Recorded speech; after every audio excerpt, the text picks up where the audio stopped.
Greetings, dear listeners. Welcome once again to the Wildwood Witch Podcast. I'm your hostess, Samantha Brown, your navigator through the nebula of the mystical and the esoteric. In our enthralling series, Speaking with the Dead, we're breathing life into the echoes of history, one spectral conversation at a time. Using the techno-necromancy of ChatGPT, I am summoning the luminaries of occultism, conjuring their voices from the shadows to share their wisdom with us once again. In this episode, we venture into the dark and enigmatic mind of Kenneth Grant, a sorcerer who wove the philosophies of Aleister Crowley and Austin Osman Spare with the cosmic horrors of H.P. Lovecraft. His fusion birthed the Typhonian Ordo Templi Orientis, an organisation dedicated to exploring the darker corners of reality.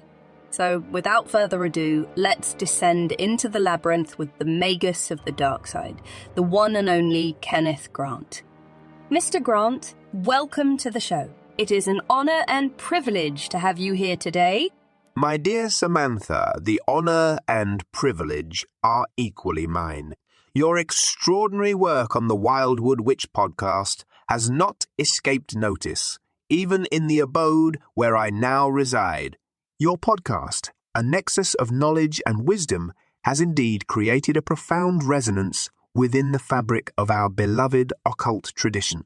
Both Spare and Crowley have spoken to me in laudatory terms of your Speaking with the Dead series. I consider it a singular honour to be called upon to participate, and I trust that our conversation will help to further illuminate the Western mystery tradition. Would you be so kind as to introduce yourself to our audience? Certainly, Samantha. I am Kenneth Grant, an English author, poet, and ceremonial magician. I was a student and secretary of the great Aleister Crowley, the founder of the Thelemic religion and the prophet of the new Aeon. I was also a friend and admirer of the visionary artist Austin Osman Spare, whose magical system of Zos Kia Cultus I incorporated into my own Typhonian tradition. I founded the Typhonian Ordo Templi Orientis, a Thelemic order that explores the darker and more transgressive aspects of occultism, such as extraterrestrial contact, sexual magic, and the Cthulhu mythos of H.P. Lovecraft. I have written extensively on these topics, as well as on Hinduism, Tantra, Egyptian mythology, and other esoteric subjects. I have also published several novels and books of poetry that reflect my magical worldview. Can you tell us a bit about your early life and what led you to pursue the occult path? I was born on the 23rd of May 1924 in Ilford, Essex. My father was a Welsh clergyman, so the spiritual was always a constant presence in my upbringing. I was a voracious reader, and by my early teenage years found myself irresistibly drawn to the vast tapestry of Western esotericism and Asian religions. The works of Helena Blavatsky, with their synthesis of Eastern and Western thought, held a particular fascination for me. I also had several paranormal experiences as a child, including astral projection, but perhaps the most pivotal moment in my formative years was a visionary dream I experienced when I was 15 years old. In the dream, I encountered a being who bestowed upon me a personal magical symbol, a glyph that served as a key to unlocking the deeper realms of my own consciousness. It was this dream that set my feet firmly on the occult path. I believed it to be my destiny, as it proved to be. What led you to join the army? I joined the army in 1942 when I was 18 years old. Yet, I must admit my motivations were not actually sentiments of nationalism or duty. I was motivated by a sense of adventure and a desire to see the world, especially what was then British India.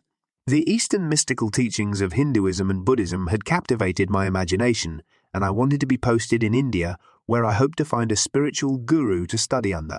I had also read some of Crowley's writings, and I was intrigued by his involvement in the First World War and his claim to have influenced the course of events through his rituals. I wanted to follow his example and use my own magical abilities to aid the Allied cause. However, I was disappointed by my military experience, as I was never posted abroad and I found the army life dull and restrictive. I was also diagnosed with a medical condition that prevented me from serving in combat and was discharged from the army in 1944 after only 2 years of service. What did you do after you were discharged from the army? As I said, I was very interested in the writings and philosophy of Aleister Crowley, his synthesis of Eastern and Western esoteric traditions, and also his sheer audacity in probing the depths of human consciousness resonated deeply with my own ideas. So I decided to contact him and see if I could persuade him to take me on as a student. I initially wrote to his publishers, but my letters went astray due to their change of address. My request to Michael Houghton, proprietor of Central London's Atlantis Bookshop, to introduce me to him also bore no fruit. But I persisted, and I eventually got a letter to him through his publishers at their new address. And so, in the autumn of 1944, I had my first meeting with Aleister Crowley at the Bell Inn in Buckinghamshire. The meeting must have gone well. You then became Mr. Crowley's personal secretary. Yes, after several meetings and an exchange of letters, I agreed to become his secretary and personal assistant. Serving in this capacity for none other than the great beast himself was a great honour, but also a great challenge for me. I was able to witness firsthand his genius and his charisma, as well as his flaws and his struggles. He taught me many things about Thelema, magic, and the occult, and he entrusted me with some of his most important secrets and tasks. He introduced me to some of the most influential and interesting people in the occult world, such as Gerald Gardner, Dion Fortune, Israel Regardie, and others. And I was also granted access to Crowley's extensive library on occult subjects, a treasure trove of esoteric knowledge that I eagerly explored. However, it was still a very difficult situation. How did you find it difficult? In my role as personal assistant, I had to deal with his enemies, his creditors, his lawsuits, and his scandals. Mr. Crowley had a way of attracting all of those, didn't he? He did indeed. I also had to bear witness to his ill health, his addiction, his poverty, and his loneliness. You know, you read things in books, and then sometimes when you see the reality of it, it's a paradigm shift. How did he treat you as his student and assistant? His disposition towards me swung between extremes. He would speak of me in glowing terms as his successor to head the English O.T.O, but I would then have to endure his tantrums, his criticisms, and his insults. I'll never forget this. Once, in a fit of irritation, he shouted at me, "You are the most consummate bore that the world has yet known, and this at 20. How did that make you feel? Did it hurt your feelings? You know, he would say things like that, but that was just his way. He truly cared about me and I cared about him. And he liked the fact that even as young as I would challenge him. But my family was concerned by Crowley's reputation and the fact that I was working without monetary compensation. They exerted pressure upon me to resign, and ultimately I yielded to their insistence, leaving Netherwood and returning to London.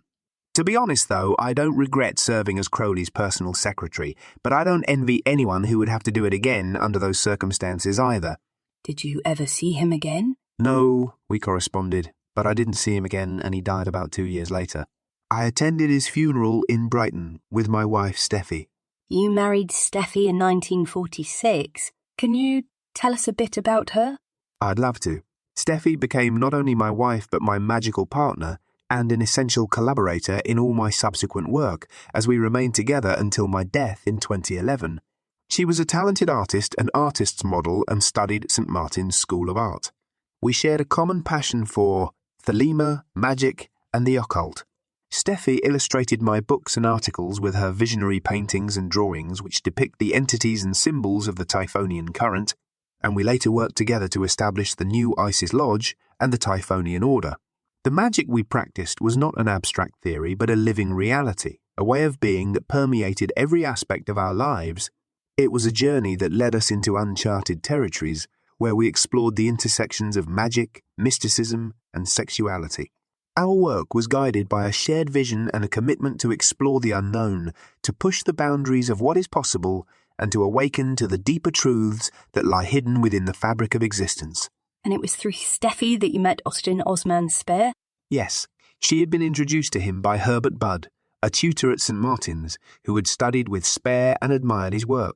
She visited Spare at his home in Brixton, where he was then living in poverty and obscurity, surrounded by his paintings, drawings, and cats. She was impressed by his art and his personality, and she bought 2 of his artworks, which she gave to me as a gift for my 25th birthday. She also invited him to join us for dinner at our flat in Golders Green, where we had a lively and stimulating conversation about magic. I was fascinated by Spare and his magical system of Zos Kia Cultus, which he had developed independently of any formal tradition or organization. He used sigils, symbols that represent one's will or desire, which he activated by entering a state of trance or ecstasy. He also practiced automatic drawing and writing, which he believed to be the manifestation of his subconscious mind, or what he called Zos. Another of his concepts that I was particularly drawn to was atavistic resurgence, which involves the awakening of the primal or ancestral memories and energies within oneself. I recognized in Spare a fellow seeker and a fellow rebel who had rejected the conventional norms and values of society and had followed his own path of self-discovery and self-expression. And so I became his friend and his student, and determined to learn from him as much as I could. You became quite close friends with Mr. Spare, didn't you? I did. We developed a close and cordial relationship which lasted until his death in 1956. He entrusted me with some of his unpublished manuscripts and artworks which he asked me to publish after his death.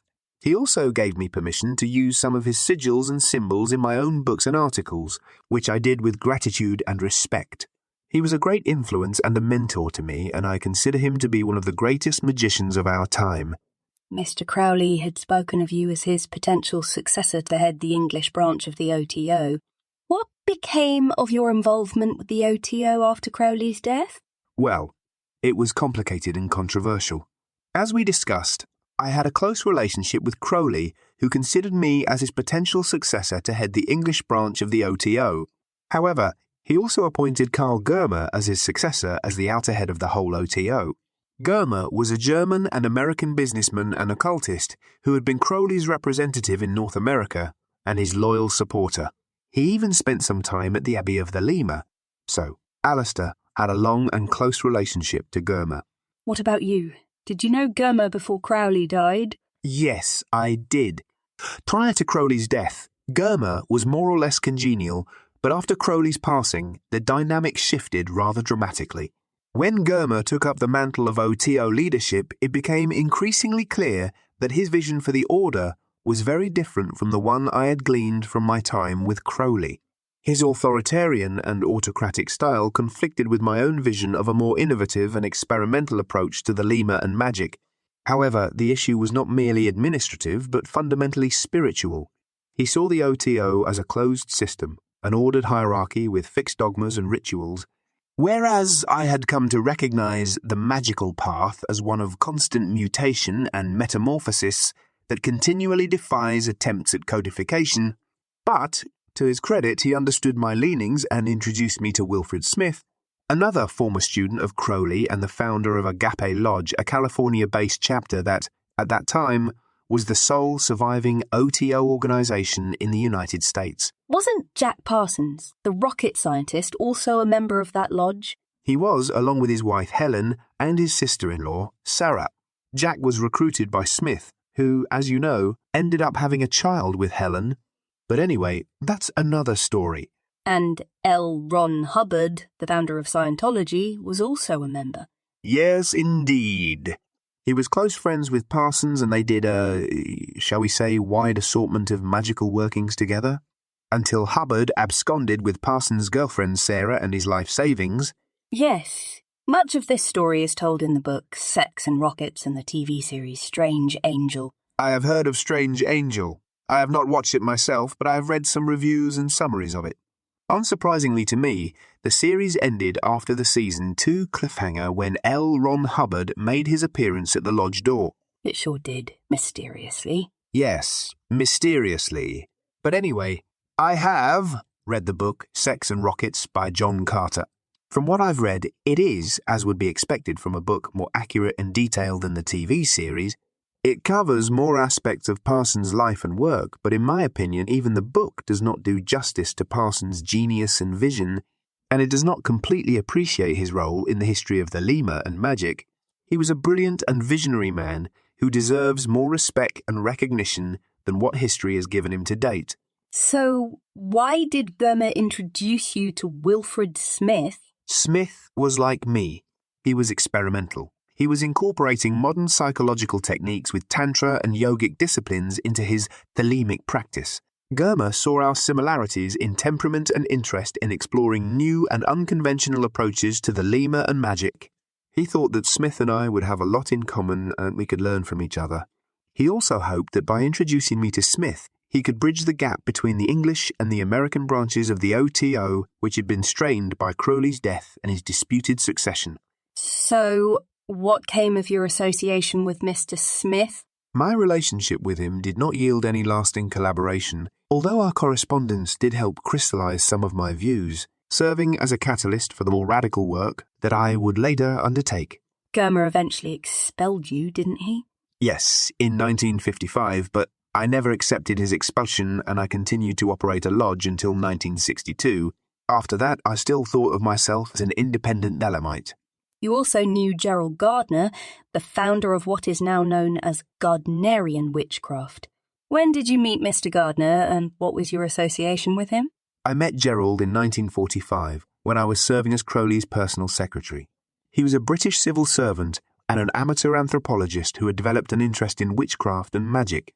He had been initiated into a coven of witches in the New Forest, which he claimed to be a survival of an ancient pagan religion. And he was also a member of the O.T.O. I was curious about Gardner and his brand of witchcraft, which he called Wicca, or the craft. I wanted to learn more about his rituals and beliefs and how they related to Thelema and magic.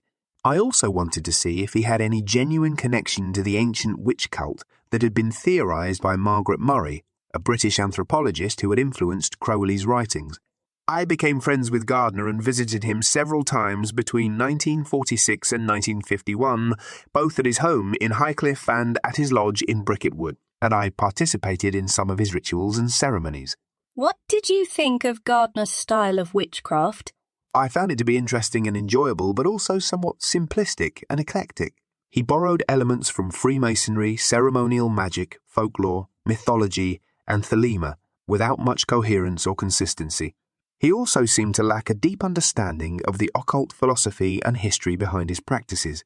He was more concerned with creating a pleasant and harmonious atmosphere for his followers than with advancing their spiritual development or knowledge. I doubted his claim that he had inherited a lineage of witchcraft from the New Forest Coven, or that it was a direct continuation of the ancient witch cult. There was little evidence to support these claims, and the coven itself seemed to have been recently formed by a group of occultists who were influenced by Murray's theories. I also disapproved of some of his publicity stunts, such as appearing in the press or on television to promote his witchcraft or to defend it from accusations of immorality or illegality. I thought that he was exposing himself and the occult community to unnecessary risk and ridicule. So, did you eventually have a falling out with Gerald Gardner? Yes. We had some issues over the way he obtained his O.T.O charter from Crowley just before he died, if it was in fact legitimate. It was written completely in Gardner's handwriting and only signed by Crowley, which was unusual. But with Crowley dead, there was no one to dispute it. But my association with Gardner ended in 1951 when he published his book High Magic's Aid under a pseudonym. This book was a fictional story based on his own experiences with witchcraft and magic, which he intended to be a veiled introduction to Wicca for the general public. However, I considered it to be a betrayal of the oath of secrecy that he had taken as a member of the O.T.O, as well as an infringement of Crowley's copyrights on some of the material that he had used in the book. I confronted him about this issue, but he refused to admit any wrongdoing or to withdraw the book from circulation. He also accused me of being jealous of his success and popularity and of trying to undermine his work. We had a heated argument, which resulted in our friendship being broken. We never spoke to each other again after that incident. What inspired you to found New Isis Lodge? I founded New Isis Lodge in 1954 and envisioned it as a convergence of East and West. Steffi and I operated the lodge from our home in Golders Green, North London, where we had a library of occult books and a temple for rituals and ceremonies. The lodge had about 20 members who were initiated into the 11 degrees of the O.T.O, as well as into some additional degrees that Steffi and I created. It followed the teachings and practices of Crowley, but also added new elements and innovations that I had developed through my own magical experiments and research. Was your experimentation in New Isis Lodge part of the reason for Germer's expulsion? Very much so. But it was part of a deeper philosophical difference I had with Germer. I wanted to revive the O.T.O in England and elsewhere, and to promote Thelema as a living and evolving religion that adapted to changing times and circumstances. Books and other information are constantly being translated, interpreted or otherwise made available, and it only makes sense to incorporate new information when it becomes available. To quote Crowley's Equinox slogan, "This is the method of science, the aim of religion." Germer did not share these views and accused me of deviating from the original principles of Thelema and introducing unauthorized innovations, meaning unauthorized by him.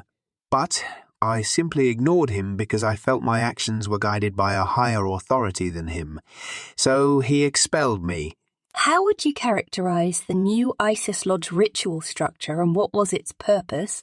The rites were based on a number of influences, including, of course, Aleister Crowley's Thelema, Austin Osman Spare's Zos Kia Cultus, as well as Hinduism and Tantra interwoven with my own insights. I would characterize our rites at the New Isis Lodge as a vortex where Eastern Tantra met Western magic, a place where initiates could transcend the mundane sphere, tap into hidden currents, and become conduits for cosmic forces. What were you doing at New Isis Lodge that so unnerved Germer? The focus of the lodge was to explore what might be considered darker and more transgressive aspects of occultism, such as sexual magic, the ritual use of drugs, extraterrestrial or interdimensional contact, and the exploration of the Qliphothic Realms. Can you explain to our audience what you mean when you refer to the Qliphothic Realms? Certainly. The Qliphothic Realms are the dark and hidden dimensions of existence that lie beyond the Tree of Life, the sacred symbol of the divine order of creation. The Qliphothic Realms are the opposite and often malevolent counterparts of the 10 Sephiroth, or emanations, on the Tree of Life, which represent the positive and harmonious aspects of the divine. The Qliphothic Realms are also known as the Tree of Death or the Infernal Tree, and they are associated with evil, impurity, chaos, and darkness. The Qliphothic Realms consist of 10 spheres, each corresponding to a sephira on the Tree of Life, but inverted and distorted. Each sphere is known as a qlipha, meaning a husk or a shell, and it is ruled by one or more demons or dark forces. The Qliphothic Realms are considered to be the remnants of the shattered vessels that failed to contain the divine light during the process of creation, thereby becoming corrupted and unholy. They are also seen as the manifestation of the shadow side of existence, holding within them both terror and transformation. I'm going to state the obvious here and just say that sounds very dangerous. Why would anyone want to explore the Qliphothic Realms if they are evil? I said earlier that they are associated with evil, but the Qliphothic Realms are not evil in a conventional sense. They represent hidden and often uncomfortable aspects of existence that can be confronted and embraced by those who seek to transcend their limitations and achieve spiritual ascent. As for why practitioners of magic and mysticism may explore the Qliphothic Realms would be to access information not otherwise accessible, to harness hidden powers, or connect with specific entities believed to reside within these shadow realms. But you are quite correct.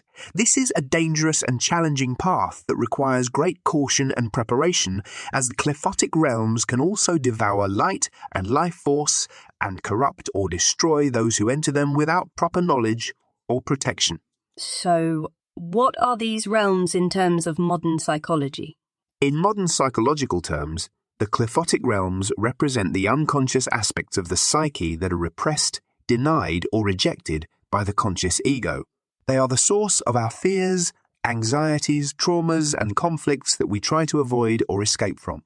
But they are also the potential reservoir of our hidden talents, creativity, and transformation that we can tap into if we dare to face them. How does one enter the Qliphothic Realms in order to explore and integrate their contents? There are various techniques that have been used throughout the centuries to access these realms, such as drugs, hypnosis, dreams, meditation, trance, ritual magic, and other shamanic practices. As most people are probably already aware, drugs are the fast track to altering consciousness and inducing visionary experiences or hallucinations. However, Drugs can not only be dangerous and addictive, they can distort or falsify what might otherwise be a spiritual experience. Hypnosis can bypass the conscious mind and reach the subconscious layers of the psyche. Freud used hypnosis to help his patients recall repressed memories or emotions that were causing their neurotic symptoms. However, he later abandoned hypnosis in favor of free association as he found it difficult to hypnotize some patients and questioned the reliability of their hypnotic reports.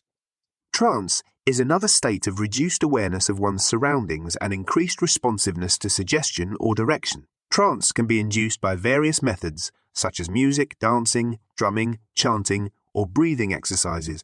Meditation is another practice of focusing one's attention on a single object or mantra, or on one's breath or body sensations, in order to achieve a state of calmness and awareness. Meditation can also be used to access altered states of consciousness, where one may encounter subconscious phenomena or insights. But the most common way that people usually experience the Qliphothic Realms is while asleep. Dreams are the natural expression of the unconscious mind during sleep, and they may contain symbols or messages from the subconscious. Carl Jung believed that dreams are the bridge between the conscious and unconscious mind, and that they can be interpreted to reveal hidden aspects of oneself or one's situation. He also developed a technique called active imagination, which involves engaging with one's dream images or fantasies in a waking state as a way of integrating them into one's personality. And again, in psychological terms, what are the dangers of applying these techniques to access the Qliphothic Realms? The dangers of accessing the Qliphothic Realms in psychological terms are manifold and serious for those who are not prepared for what they might see there. Subconscious or transpersonal information obtained from the Qliphothic Realms can evoke intense emotions and reactions that may overwhelm or disturb one's mental balance and stability. It could also trigger psychological disorders that may impair one's functioning or well-being, such as neurosis, psychosis, or some sort of complex. Neurosis can describe a range of mental disturbances, but the cause is unresolved conflicts between the conscious and unconscious mind. Neurosis may manifest as anxiety, phobias, obsessions, compulsions, hysteria, depression, or other symptoms that interfere with one's life. Psychosis is a term used to describe a severe mental disorder characterized by a loss of contact with reality. Psychosis may manifest as delusions, hallucinations, paranoia, schizophrenia, or other symptoms that impair one's judgment and perception. Complexes are clusters of emotions, memories, perceptions, and wishes that form unconscious structures that influence our feelings, thoughts, and behaviors. In exploring the Qliphothic Realms, or in more modern terms, in doing deep psychological work, it is possible, actually likely, that you will encounter subconscious content that is difficult to integrate. Sometimes, this can trigger a destructive or even dangerous complex that can cause a person to behave in ways that appear completely irrational. Because it is. It's behavior that is driven by something hidden from our daytime awareness. So anyway, those are just some of the dangers that may arise from accessing the Qliphothic Realms without proper preparation or protection. What are some of the ways that the Western mystery tradition prepares and protects initiates to allow them to safely conduct these sorts of explorations? Well, first of all, it provides a roadmap from those who have explored these spaces in the past. By studying and following the Western mystery tradition, one can learn from the experiences and insights of those who have gone before and avoid some of the pitfalls and traps that they have encountered. It also provides a system of symbols, correspondences, and grades that can help one to navigate and understand the inner realms and to measure one's progress and attainment. And the Western mystery tradition also provides various tools and methods that can help one to verify or evaluate one's experiences or encounters in the inner realms. Symbols can be used to communicate with entities or forces in the inner realms, as well as to test their nature or intentions. For example, one can use the pentagram as a symbol of protection or power, or as a sign of recognition or challenge for any entity that claims to be friendly or hostile. Another tool is the use of grade signs, which are gestures or postures that indicate one's level of initiation or attainment. Grade signs can be used to identify oneself or others in the inner realms, as well as to assert one's authority or status over any entity that may challenge or question one's right to be there. And one final tool I'll mention is gematria, which is a system of numerology that assigns numerical values to letters or words based on their Hebrew equivalents. Gematria can be used to analyze or compare words or phrases that may have hidden meanings or connections in the inner realms. For example, one can use gematria to calculate the numerical value of a name or a title of an entity that may appear in the inner realms and see if it matches with any known entity or concept in the Western mystery tradition. Why would you consider those matching numbers to be important? What would that correspondence reveal to you? It's important because, as Plato said, all is number. The fabric of existence is woven with threads of symbol and number. In the realm of the occult, gematria serves as a divine lexicon, a cipher that unveils the undercurrents of magical and mystical phenomena. When a number derived from a vision coincides with a number embedded in the tradition, it is not a random occurrence, but a syzygy, an alignment of inner and outer realms. Wait, what is a syzygy? I'm sorry, that's an astronomical term that means an alignment, like between the sun, earth, and moon, as in an eclipse. What I meant was, when your inner and outer world comes into alignment, gematria then becomes akin to tuning into a universal frequency, a resonance that echoes through the layers of consciousness. Because such a message, if significant, implies logic. It suggests that the vision or message is not a mere figment of the ego mind, but emanates from a source beyond one's ordinary cognitive frameworks. It is, in fact, a proof of an intelligence that is other. This other intelligence lies beyond, or perhaps below, human language, and so communicates through the more subtle and direct channels of symbol and number.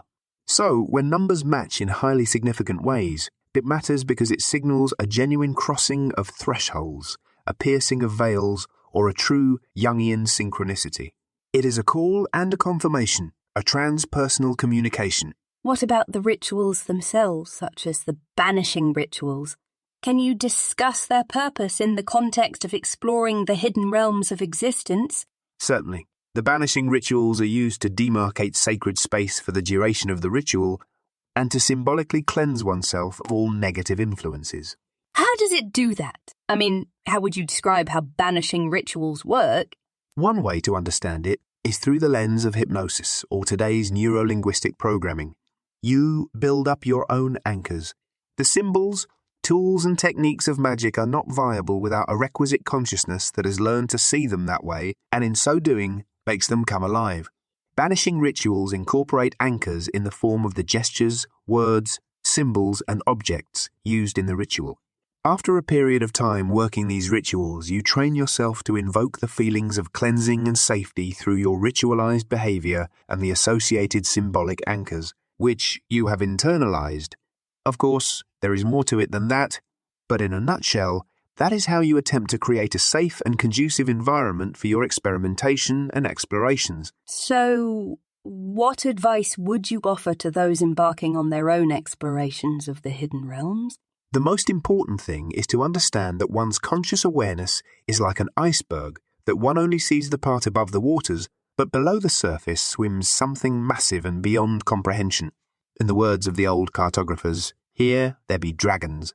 The first safeguard is an intimate understanding of one's own psychic constitution, the so-called true will. By aligning oneself with this innermost current, one gains an innate resilience and guidance system. When one knows oneself and one's true will, the snares and pitfalls of the Qliphoth can be navigated more adroitly. But isn't that a paradox? How can you know your true will unless you also know your dark side? Ah, Samantha, you've touched upon the eternal enigma that permeates the mystic quest. The spine of existence is entwined with the twin serpents of light and shadow, and all of life emerges from their dance. True will is not a static point, but a dynamic trajectory, a ceaseless unfolding of one's innermost essence. To neglect the dark side is to cripple one's understanding, to limit one's scope to a mere half of the totality that is the self. It is only by knowing both the luminous and the shadowy facets of our being that the true will can be fully apprehended. The tension between the two generates the energy required for magical ascent, or descent, depending upon one's perspective. When we enter these dark lands, we confront those parts of ourselves that have been repressed, ignored, or simply forgotten. They are the husks or the fragments of ourself that splintered off and shattered at some point. When we were faced with experiences beyond our capacity to fully accept, many of these were shaped when our consciousness and sense of self was just emerging into the light, but they still hold power and sway over the course of our lives. Are these fragments, in a sense, demons or demonic? Yes, and we've already discussed how they can interfere with a person's life or even seemingly take possession of them completely. But they can be daemonic in the Greek sense of a guiding spirit. It all depends upon your perspective. In Lurianic Kabbalah, this great work is called tikkun, or restoration. It involves collecting together the husks or fragments of shattered light and releasing the tortured souls imprisoned within them. In the Gnostic Gospel of Thomas, Jesus says, "If you bring forth what is within you, what you bring forth will save you. If you do not bring forth what is within you, what you do not bring forth will destroy you." So, from a magical perspective, the denizens of the Qliphothic Realms are not defects to be shunned, but elements to be integrated. It mirrors the process of Jungian individuation. Facing one's shadow is tantamount to invoking Choronzon, the Lord of Dispersion. Fearsome, yes, but also liberating, for it is he who guards the abyss that one must cross to reach the supernal realms. Can you explain who Choronzon is? Choronzon is the name of an entity that originated in the writings of the 16th century occultists John Dee and Edward Kelly, who claimed to communicate with angels and spirits through a system of magic called Enochian. Choronzon was described by them as a mighty devil who presided over 49 wicked spirits and who could assume any form or shape to deceive or tempt the unwary. Crowley encountered Choronzon in 1909 when he performed a ritual in the Algerian desert with his disciple Victor Newberg. They invoked Choronzon using Enochian calls and a magic circle, and Crowley claimed to have conversed with him through Newberg, who acted as a medium. Crowley described Choronzon as a terrifying and chaotic force who tried to lure him out of the circle with various illusions and threats. Crowley managed to resist him and banish him, but he also warned that Choronzon was not a being but a state of mind, and that he could manifest in anyone who was not vigilant or disciplined. That sounds like the Native American O.T.O spirit that can invade the mind of the unwary, or the agents in the Matrix who could take over the minds of anyone still hardwired in. Those are both apt analogies for what Choronzon represents in Thelema, where he is the dweller in the abyss, that great spiritual wilderness which must be crossed by the adept to attain mastery. Just like how Neo had to overcome the agents in the Matrix, Choronzon is our final boss, our final obstruction. If he is met with the proper preparation, then he is there to destroy the ego, which allows the adept to move beyond the abyss and accomplish the great work of reintegration. He is the personification of all the shattered parts of the self, the shadow that must be integrated to become whole. He is also the source of fear, confusion, and dispersion that prevents one from achieving one's true will or divine purpose. To overcome Choronzon, one must face him with courage and clarity and surrender one's ego to the higher self or divine source. Thus, while Choronzon may appear as a menacing obstacle, he is also an essential guidepost on the path of initiatory ascent. It is his function to test, to challenge, and ultimately to be absorbed, resulting in a more comprehensive and potent identity. The meeting with him is a pivotal event, a crossroads, where the aspirant either turns back defeated or advances, fortified and transformed. Therefore, in the Thelemic narrative, Choronzon serves much the same role as the angel Satan in the biblical book of Job.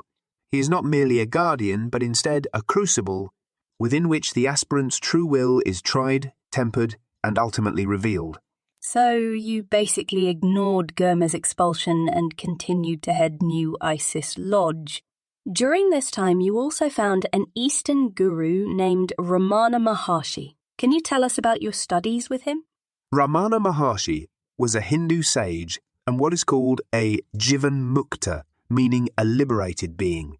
He taught a path of self-inquiry and devotion as a means to attain self-awareness. I was impressed by the simplicity and profundity of his teachings, which resonated with my own Thelemic philosophy and practice. I had many insights during these studies and learned a variety of techniques that enhanced and enriched my exploration of the hidden realms. What form did your studies with Ramana Maharshi take? Primarily, they concerned energy movement and the manipulation of consciousness and awareness. So, we worked with prana, the esoteric anatomy of the human body, including the chakras and, of course, the serpent force, kundalini. I was particularly interested in the teachings on Tantra, which intrigued me due to their similarity to some of the ritual work in the O.T.O. In both of these traditions, there are practices whose intent is to create a kind of ego death, a breaking apart of the known self to allow for reassembling of a new self. This is the age-old theme of shamanic death and rebirth, which has been part of religious practices throughout all of recorded history. Of course, the methods used are different, but the intent is the same.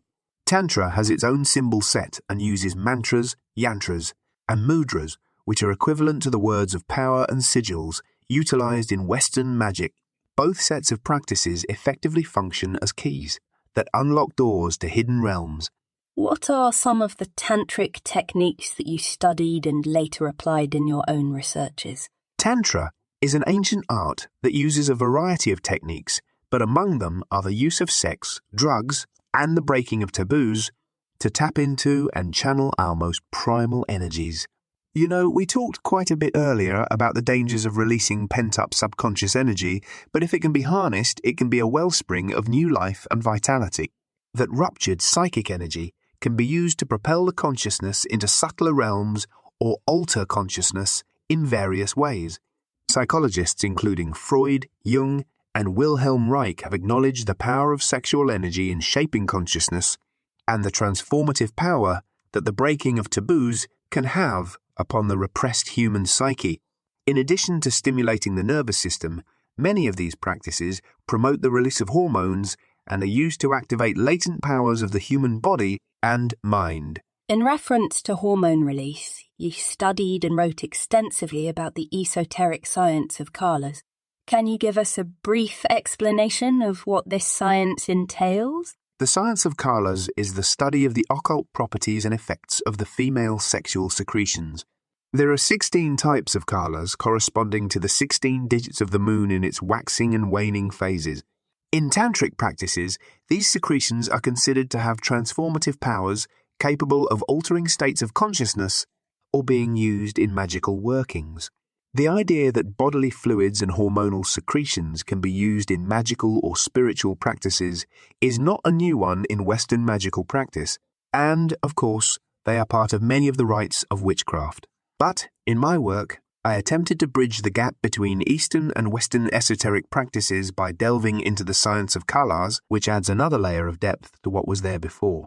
What were some of the experiments you performed that involved the use of Kalas?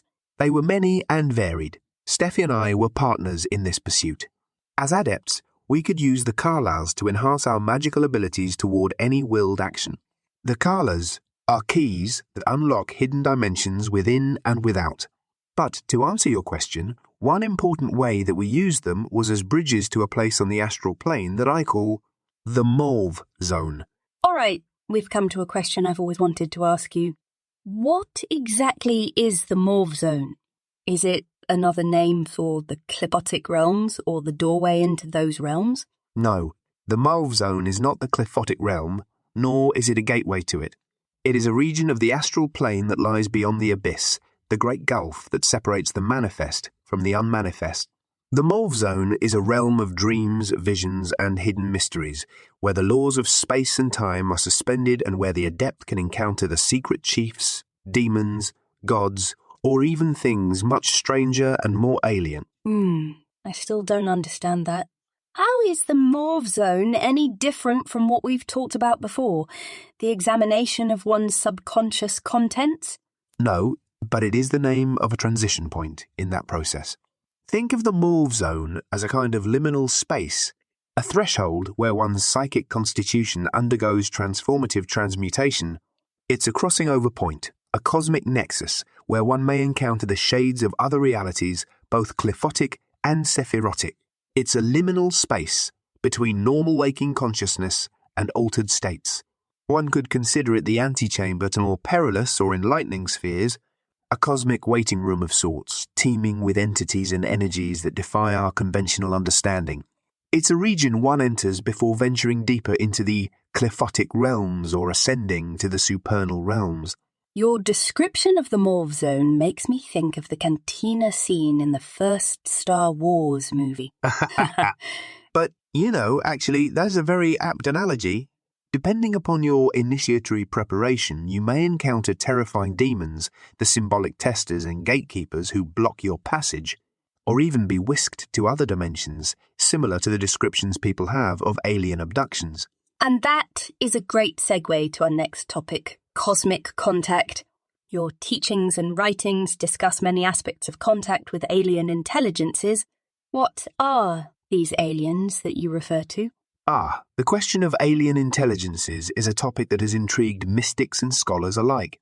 To begin with, let's recognize that all established religions and mystical traditions point to encounters with a higher or other intelligence from which they derive their authority.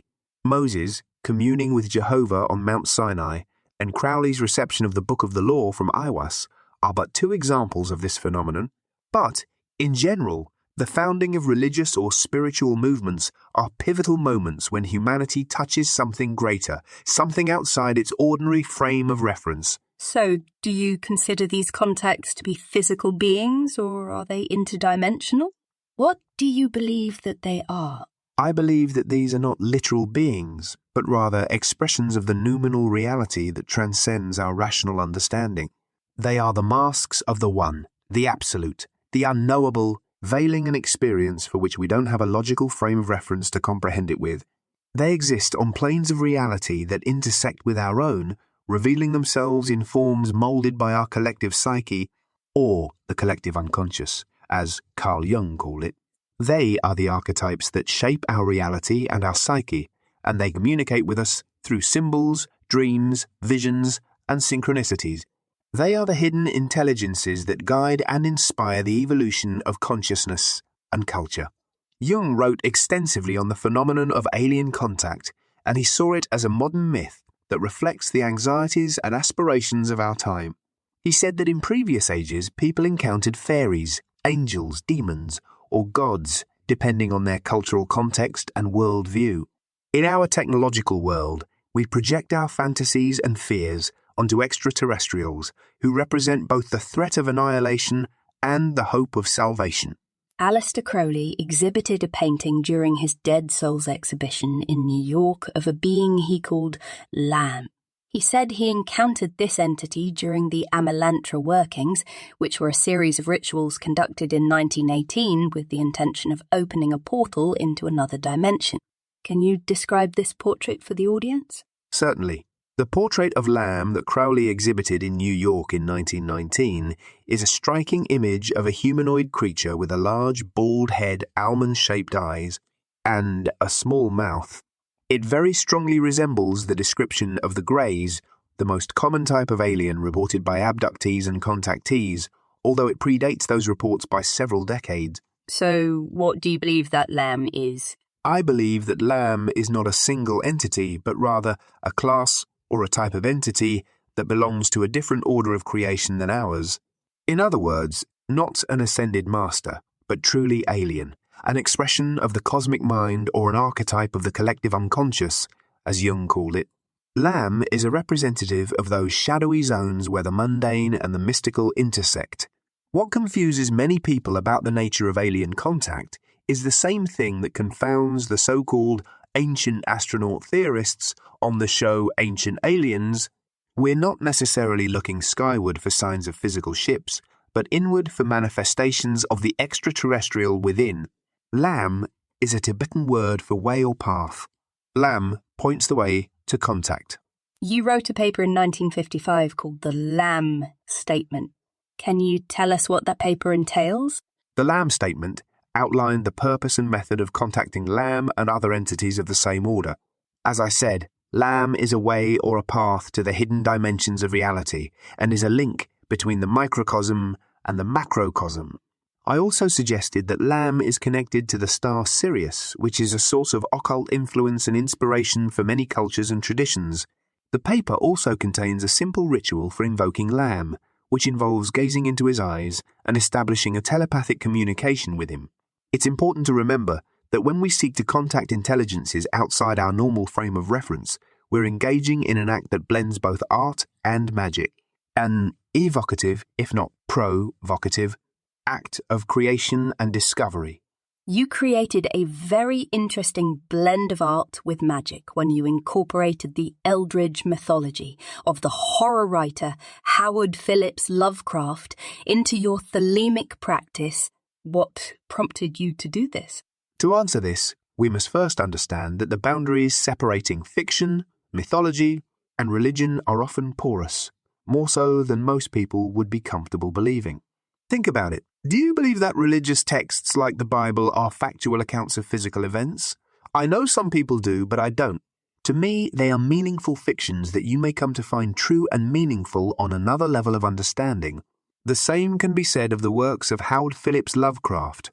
Lovecraft was a man so haunted by his nightmares that he wrote them down as a means of relief from them. He had a desperate fear that they would drive him insane. It should be noted that both of Lovecraft's parents were committed to asylums, so his fear of going mad had a very real basis in his experience. But anyway, he had an uncanny ability to remember his dreams, which became the stories he is now famous for. He was not an occultist. In fact, he publicly ridiculed mysticism, but he was a natural psychic and a lucid dreamer who nightly entered the Qliphothic Realms through his dreams. And, most importantly, he could remember his excursions and he wrote them down. Lovecraft was a genius at delving into the hidden recesses of the human psyche. Even though he claimed no belief in the supernatural, his tales conjured images and energies that resonate with very real mystical states. We must remember that writers, especially those dealing with metaphysical or fantastical themes, often serve as conduits for realities that stretch beyond mundane consciousness. Wasn't that the theme of the Call of Cthulhu, where the narrator, who is a writer, becomes aware that the stars are becoming right for the return of the old gods? How meta can you be? Indeed, I believe that Lovecraft lived within his own stories. He used the theme of artists, writers, and other creative individuals as being the first to sense or understand the existence and nature of otherworldly beings in many of his stories, including The Shadow over Innsmouth, The Shadow Out of Time, and At the Mountains of Madness. Have you read Sutter Kane? I see what you did there. I have not, but I did see the excellent 1994 film by John Carpenter entitled In the Mouth of Madness, which pays homage to Lovecraft. And, as you astutely noted, it has this same theme, that a writer not only foresees the coming of a new age, he actually assists in bringing it about. You know, that was Carpenter's third and final installment in his Apocalypse trilogy, which included The Thing and Prince of Darkness. I did, yes, but is that what you saw yourself as doing, bringing on an apocalypse? Absolutely. But the apocalypse isn't the end. It is a transformative new beginning. A new eon in which institutions like the Church no longer hold a monopoly on moral authority because the emperor, as they say, has no clothes. When an organization or a person presents themselves as a beacon of light, claiming infallibility, they inevitably cast a long and dark shadow. Crowley's work laid the groundwork for the disrobing of these so-called emperors, and my own work aims to carry that torch forward.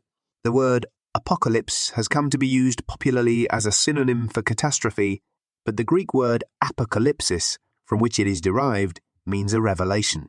And this is something that I absolutely strive to bring about for everyone. A new, more holistic understanding of ourselves and of humanity. A revelation of the Typhonian Current, which is the ancient and primal current of magic that connects us to our origins and our destiny. How does the Typhonian Current, as you call it, connect us to our origins and our destiny? The Typhonian Current is named after Typhon, the Greek titan of chaos and destruction, who was also identified with Set, the Egyptian god of disorder and the desert. Both Typhon and Set were seen as enemies of the established order, but also as forces of change and transformation. Yet, these are not the original source of these ideas. They are reflections of even more ancient figures in Sumerian mythology, the first complete mythology in the West. In this sense, the Typhonian Current connects us to the primal ideas that originally gave rise to spiritual seeking. As to our destiny, The Typhonian Current heralds a shift in the way we perceive the cosmos. Most spiritual systems, including the dying and rising god mythos, are solar-centric. Esoterically, it has been understood that the sun represents the individual and, collectively, mankind. So, from the solar viewpoint, man must come to comprehend his divinity and stand at the center of his own universe. But we know that the sun is only the center of the solar system, not the universe. The Typhonian Current urges us to move from this solar-centric view to a stellar worldview. This is in line with the scientific transition that occurred during the Copernican revolution, a paradigm shift that led to an understanding that the Earth, and by extension humanity, is not the center of the universe. And these ideas again resonate with those of H.P. Lovecraft. They do indeed. Lovecraft's cosmicism echoes this beautifully. He presented in his stories a universe that is vast, cold, and indifferent to human concerns, populated by entities that dwarf us in scale and significance. But it is in that vastness that we find not only our insignificance, but also our potential. The idea is to prepare us for an encounter with the truly other entities or forces that do not share our terrestrial origin or concerns, but who are part of a larger cosmic tapestry that we're just beginning to perceive. To me, this view is not a pessimistic or nihilistic one, but rather realistic and liberating. It frees us from the illusions and delusions that limit our perception and understanding. It challenges us to engage with the cosmos in its totality, from the darkest abyss to the most luminous heights, reminding us that we are a part of a grand, intricate, and ever-unfolding cosmic drama. It challenges us to transcend our human condition and become something more. It's a movement toward a grand unveiling, an apocalypse that I believe humanity urgently needs to experience in order to boldly step into our future. So do I. Mr. Grant, before we end our discussion, I wanted to read a quote from your Wikipedia page and get your reaction.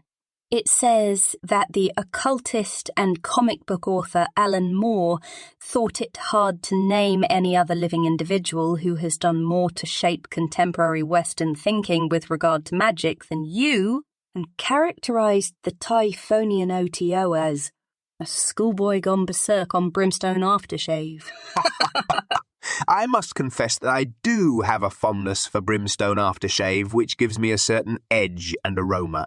It also helps to ward off unwanted visitors and insects. It's almost tempting to market that as an exclusive line for aspiring magicians. Indeed, it just might sell. It just might. All jests aside, I have a great respect and admiration for Alan Moore, who is a brilliant and visionary writer and magician. His work in comics and the occult has already left an indelible impact, and he's still creating. I greatly admire his talent for weaving magic into the narrative form, and he does it with a keen sense of humour and a sharp wit, which I also appreciate. But if I've been successful in shaping contemporary Western thinking with regard to magic, as Alan Moore so kindly suggests, it is in extending the boundaries of what we consider to be the occult field, broadening the horizons of possibility, and urging fellow seekers to engage with both the light and the shadow in the quest for understanding. I have one more quote for you. This one is from Peter Levender's The Dark Lord, H.P. Lovecraft, Kenneth Grant, and the Typhonian Tradition in Magic, and it says, to read Grant is to become aware that he is not communicating in a linear, methodical fashion, but after the style of a James Joyce. Magic as art, art as magic. What advice would you give to those who would like to delve into your extensive catalogue of books and other writings? First, I'd like to say that Levender's book is a very insightful and well-researched analysis of my work and its connection to H.P. Lovecraft's fiction, and I highly recommend it for anyone who is serious about understanding my work. Regarding the quote, I take it as a compliment of the highest order. The comparison to James Joyce reflects the intentionality behind my work, to communicate in a manner that is multi-layered, filled with symbolism and resonance, rather than being straightforwardly expository. Magic and art are siblings, after all. Both aim to transcend the limitations of everyday reality and open doorways into unseen worlds. For those looking to delve into my writings, I offer this advice. Approach them not just as texts, but as experiences. They are meant to provoke thought, to unsettle conventional wisdom, and to open your eyes to other realms of possibility. Keep an open mind and, as with Joyce, allow the words to wash over you. Don't be overly concerned if some of the concepts seem elusive at first. Do not expect to find clear answers or simple solutions, but rather questions and challenges. And finally, do not read them as ends in themselves, but as means to an end, the end being your own awakening, your own realization, your own liberation. What final thoughts would you like to share with the world? The final thoughts I'd like to impart are these. These are times of both unprecedented crisis and unparalleled opportunity. This is the time that the magicians, the seekers, and the visionaries have been preparing for. The veils between the worlds are thinning, and it's easier now more than ever to contact those other intelligences that have been the cornerstone of magical work for centuries. You are now living in the new Aeon, the Aeon of Horus, the Aeon of the crowned and conquering child, or to invoke Kubrick, the age of the Star Child. The new Aeon is a time when we must awaken to our true nature and potential, to our divine spark and our cosmic destiny. It is a time when we must face our fears and overcome our limitations, to liberate ourselves from the chains of ignorance and illusion. It is a time when we must discover and follow our true will, our unique purpose and direction in life. It is a time when we must create and express our vision, our art, and our magic. The only constant is change, and one must be prepared to adapt, to mutate, and to evolve. The Typhonian tradition, which I dedicated my life to, explores the liminal, the rejected, and the shadowy. We delve into those areas considered taboo or dark, not for the sake of rebellion, but for the sake of understanding and integrating these lost aspects of ourselves. And I encourage everyone listening to this podcast to join me and Samantha in this great work of reintegration. Mr. Grant, I must tell you that you are one of my favourite writers and thinkers and have been an inspiration for me in my own occult research and practice. Thank you for being here. It has been my great honour to speak with you today. Thank you for your kind words and your appreciation, Samantha. To know that one's work has touched the mind and soul of another is the highest form of reward for an artist, and it's been my great pleasure to have been resurrected, even if briefly, to share in this dialogue with you. May this podcast and all of your endeavours, both visible and invisible, bear the most wondrous fruits. You and those like you are keeping the Western mystery tradition alive, and as you know, this is the current that is carrying us toward our ultimate destiny in the stars. Thank you again for including me in your esteemed podcast. I wish you all the best in your journey and your work. Farewell, Wildwood Witch, Samantha Brown. Farewell, Mr. Grant. My deepest thanks to you for gracing us with your arcane wisdom. Your teachings continue to illuminate the dark corners of the quest for esoteric knowledge. May your journey back to the other side be as peaceful as your teachings are profound. Dear listeners, if you would like to traverse further into the labyrinth with Kenneth Grant, you will find the chat GPT invocation in the show notes.